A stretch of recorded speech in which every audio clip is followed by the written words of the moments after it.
Plus résistante que l'acier, la soie d'araignée intrigue les militaires. Imaginez un instant, une armure légère comme un vêtement, mais plus résistante que l'acier. Et le plus surprenant, c'est que ce matériau pourrait venir d'une araignée.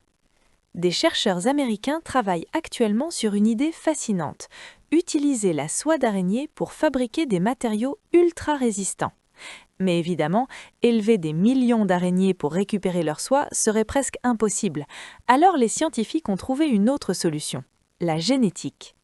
Tout commence avec une petite araignée bien connue, la veuve noire.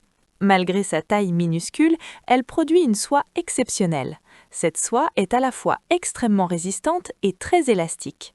Pour vous donner une idée, c'est un peu comme un fil capable de s'étirer sans se casser, tout en restant incroyablement solide.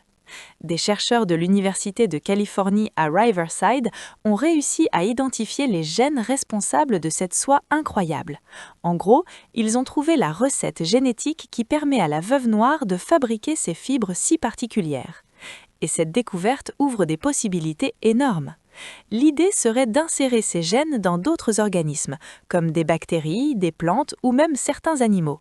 Ces organismes pourraient alors produire les mêmes protéines que l'araignée, mais en grande quantité, suffisamment pour une utilisation industrielle. Imaginez les applications, des gilets pare-balles plus légers et plus résistants, des fils chirurgicaux capables de supporter énormément de tension sans casser, ou encore des cordes ultra solides pour l'industrie et le sport. Certains scientifiques pensent même que cette soie pourrait absorber énormément d'énergie. Autrement dit, elle pourrait protéger le corps humain beaucoup mieux que certains matériaux actuels.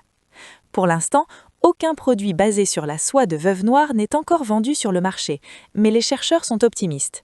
Maintenant qu'ils possèdent la carte génétique complète, la prochaine étape est de réussir à transformer ces protéines en véritables fibres, identiques à celles que fabrique l'araignée. Et si tout fonctionne comme prévu, il est possible que dans le futur, les matériaux les plus résistants du monde viennent tout simplement d'un secret caché dans l'ADN d'une petite araignée.